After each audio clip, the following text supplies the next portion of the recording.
Good evening, everyone. I'm Gaurav here, and we are doing a small work in basically I will be talking about what.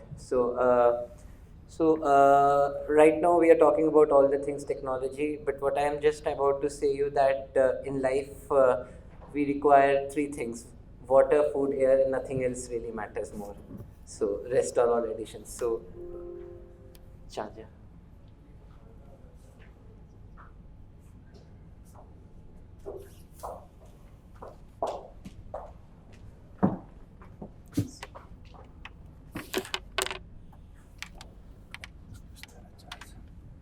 It's okay, you continue. Let us figure it out. Okay. So, well, if I say that 90% of the salt we eat is plastic, that includes all the reputed brands that we are having the salt, then imagine how much of plastics we are having. And does that ring a bell with anyone? It rings with me at least. Same with cancer. So if you see for the country, and the geography of cancer is very similar to the geography of how the water flows. And unfortunately, our water that we flowing is totally contaminated. And if you see the rising nearly 20-25% instances of cancer, that's about 125 crore population, around 20 crore people are either infected with, struggling with cancer or some stage of tumor or something. So that is something. Even fishes have started having cancer now. So in India itself. So does that ring the bell with you? It does with me. And thing is that once you see people lined up with water tank, buckets, etc., tanks, it really made me so think very crazy that how could people do that? If you go to the driest of places in the earth, like if we talk about Rajasthan itself, some these are the places where people respect water a lot. And this photo which is showed here is about of Jaigarh Fort, around 400 years old, and it has one of the least rainfall, and the entire supply to that village is still supplied by this water tank, about 2 crore liters of water, drinking water every year, without any filtration system, without anything, only pure rainwater. So, what I'm trying to, and one more thing before I start up is, even our cities that we live in, and this is Shimla, I come from Shimla. So, but you talk about any city in the world, the drinking water sources that we are getting water from, that is being shifted. 100 years back, Shimla was getting water from there itself. Now it is about 150 kilometers far away. And if you talk about places like Delhi and Bangalore is getting from Kaveri, and Chennai is a big crisis in itself, and even in foreign country, US and other places, some places where the water is being piped is up to 300, 400 kilometers away. Dead. I can talk. I can talk. So basically, what is there that this is something that rings bell in me, and that is where we started with rainwater harvesting, and we started with recycling of sewage water, and today we are doing projects up to sewage to drinking water. And this is something which is giving pure water to the people, and which is coming free of cost from the air. And what you have to do is just go back to the basics, understand the natural flows, and do it. So we have started up this firm which is called the Ridge Environment Consultants. You can log on to its website if you want, www.theridgesolutions.com, and we are into complete water harvesting solutions. This is a startup, and it's been around 4.5-5 years. We have been in this around nearly 5 years, and luckily we have our work has been recognized adequately, and we have also been awarded with the UNESCO Award for Best Initiative in India in water harvesting, and two of our projects have been featured directly on National Geographic in India itself. So basically, the idea is that The funniest part is one more. Everyone is talking about rainwater harvesting across the length and breadth of the world, but there is no still standard procedure or no still standard way of doing it. So we have sort of standardized the entire process of doing that, and in a way which is less mechanical, but it understands the water as a entity of the ecosystem. So it understands the flow of the water from the sky to the household to how it flows and how it goes back. So we are able to harvest water from the roof, from agricultural fields, from roads, which we call stormwater harvesting. Along the curve, we make something called rain gardens and things like that. And we are also working on telling people that if you are able to, and the best part is rainwater is free for all microplastics or viruses because it is pure distilled water, simply talking about. So that's what we have been doing. So what I'm just I will just go back in the presentation I started.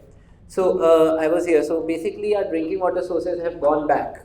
About every city is going, pumping water, pumping water, pumping water. Problem with the thing is that we are taking our natural resources as resources. So that's a very big problem in it, and that's where the problem is. So it's not resources; it's ecosystem.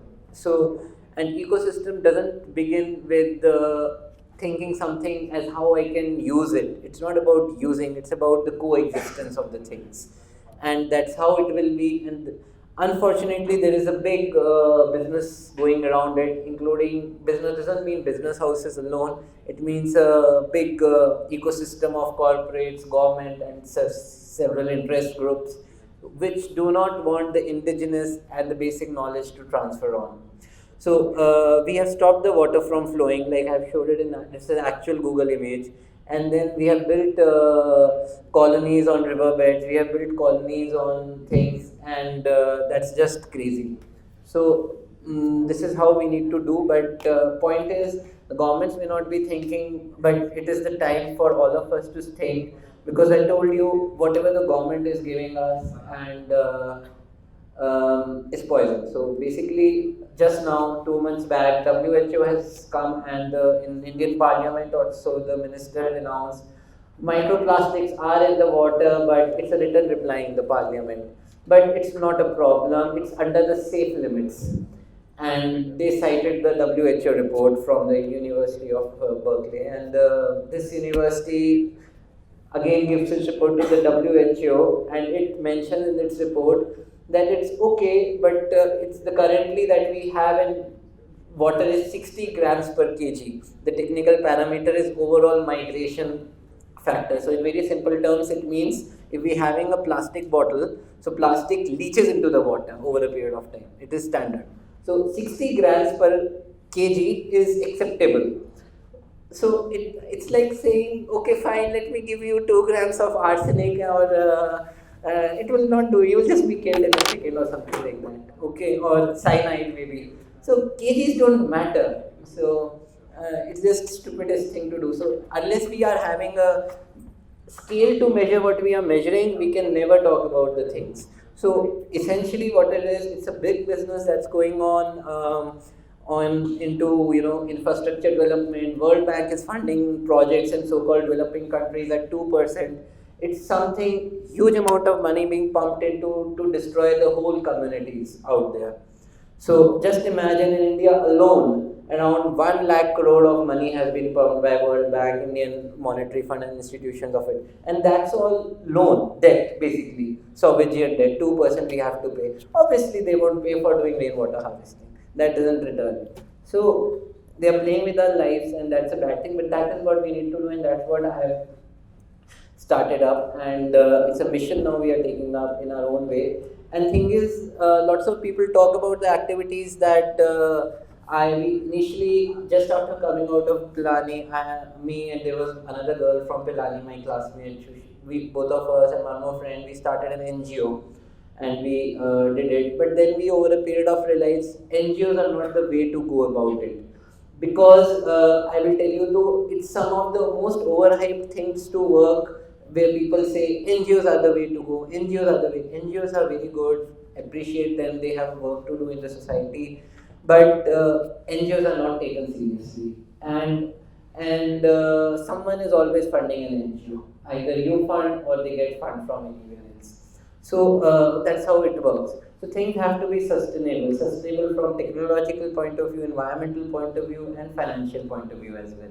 So that's when we realized that we were about to compromise on our principles. So that was not something which was the reason we started off. So we started off this firm company, and till date, my intention is never to go to any VC, angel, and no one for that matter, and neither will we do, at least in near future. So that's pretty obvious. Because idea is not about doing. I don't want to become a businessman. I am a sustainable environmentalist, and that's how I would like to be. So idea is charge money to the people, tell them the real cost of the water, tell them that you are earning, like I will tell you one simple example. There are a lot of people you will meet, and I was very surprised. Even one of my own employees, I asked him in Himachal, man, how यार आप manage कैसे करते हो 5,000 रुपये महीने में, 7,000 रुपये महीने में चल जाएगा काम, 10,000 रुपये महीने में. One day he didn't say anything. He was thinking, sir, I will give him a good salary. So one day he was just informal, and he said, sir, आप बताओ हमें चाहिए क्या? मैंने कहा बताओ क्या चाहिए?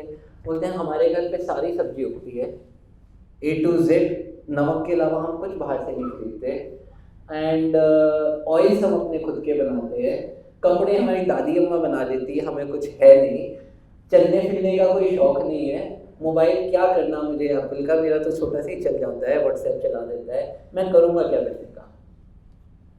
यार that's the point. So then that's the point I realized that we have been traveling to Gurgaon, abroad also have been traveling, here also. Most of our expenses are going in things which we don't require if we see to it.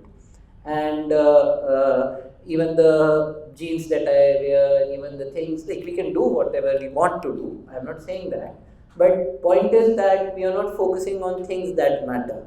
And the things that matter for me, my future children, I think the best gift that I have a daughter. So the best gift I would like to give to my daughter is a provision for a clean air, clean water, clean food. I don't care. I don't like to go to Mars. That's fine. But wherever we are living, it should be a clean air, clean water, and clean food. So that's the three things which we will not be getting anymore. So that's when we started out with this water harvesting environmental solution. So basically, ridge, if you know, there is ridge and valleys. If you are into environment or general knowledge, there is an area called watershed. Watershed is an area where water comes, stores, and catches up. So that topmost point of a watershed is called a ridge. So that's how it started off. So like certain awards we have been given, and that's okay.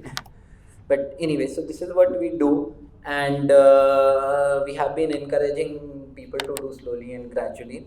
So it's about rainwater harvesting, rain gardens. So we are telling people, don't make gardens, don't do landscaping, make rain gardens. Grasslands, people make grasses in front. Grasslands are big water guzzlers. They drink water like anything, golf courses and all those things. Stormwater harvesting, grey water harvesting. So this is one of our brochures which we have done. We have standardized the entire process of recycling the water and how it should be done. And it is not a one-shot approach which should be taken. So like if something is suitable for Goa, it may not be suitable for Delhi. So it's a complete like SOP we have on what goes how, depending on the amount of rainfall, the roof type, the usage pattern, on what goes how. It has to be done accordingly. And so these are some of the filters that we manufacture. Some we manufacture directly, I manufacture myself. Some we get it outside, so that is there. And we convert it into drinking water under various sources. So this is rain gardens. So rain gardens and bioswales are simple units where water can come, infiltrate, and naturally irrigate your landscaping features. They are also called bioswales or nano eco sheds. One of the projects we did at Himachal Pradesh, which is one of the flagship projects of the government that we did. So this is one thing. The next thing, sorry, I don't have the video here. So next thing what we have been doing is stormwater pollution. So if you know that, two, if you know that we do throw our rubbishes in the dustbin, but what about the things that go on the road? Even toffee wrappers, which are we spit on the roof, we take our dogs outside, everything is coming back to drinking water with us. So we manage these filters with us, all the thing which is going down through culverts. And then there is grey water. So we do grey water recycling in sewerage, so treatment plant. But we have achieved sewerage to drinking water. We have done a project in Himachal, one in Bangalore, in Embassy Tech Park, and one we are doing in Delhi right now. So it's very well. So that's how I'm just taking you quickly out of it. So do have a look at Meenabag Resorts. This is one of the clients that we have done. It was featured with the direct documentary with National Geographic Traveler Edition, and it was categorized as the greenest property. It's a net water positive property. They don't do any. They don't require a single drop of water from the municipality or from anywhere else. So that's how it does. So basically, I would say if you are able to do things, please do three things. First, understand water, not that it's coming from your tap. Understand the ecosystem that goes about it. And be gratitude not about the water, but about the natural resources you are using. That's the first thing, to respect something. The second thing is try. I don't 100%. I know it's an idealistic, but whatever best you can do, try to become water positive, and do any small things, whatever you can do to conserve water. And at a larger front, I would just leave with three questions to you. Think about water security. We have job security, income security, transportation security, this security. No prime minister, no UN president, no company in the world can guarantee you clean water, clean air, clean food 10 years down the line, and that's a very big problem. Second problem is that we need to start respecting, every day that this is how it is. So that's it. So this is our small work. Do go to our Facebook page and website, leave a proper message. Thank you. Started with NGO and then move towards a profitable thing, but still you don't want to create a business out of it. If I got your ideology. Not exactly what I meant to say. That. Okay. If you have been following news lately, so Ratan Tata said a sentence just recently, 10 15 days back, that he's an industrialist, not a businessman. Yeah. There are people in India who are doing business, but I am not a businessman, I'm an industrialist. So there's a subtle difference to it. Obviously, if I'm doing a business, running a company with people, and we have to manage profits and we have to work like a business. But point is, we are not tomorrow going and selling drugs, shoes, any damn thing which comes across our way. We are there for a mission out there. So we have to work in a sustainable way that our mission gets accomplished, and at the same time we make profit. So, but it should be sustainable profit, and it should be sustainable market. So it is, I would say, responsible business. And second thing, so you primarily focus more on the Himachal belt. No. If there is a possibility to do a pilot of something specifically in a region where water is very scarce. So, for example, border of Delhi and Rajasthan, there is a 15 acres land parcel. No, we are doing it. I told you, yes, we started from Himachal, that's a different story, but we have done more than 20 projects in Bangalore, Tumkur, Nelamangala area. We have done in Bhutan. Delhi, we are doing some of very good properties we are starting up with. And Hyderabad, Warangal, we are doing. So, Maybe I connect with you. sure.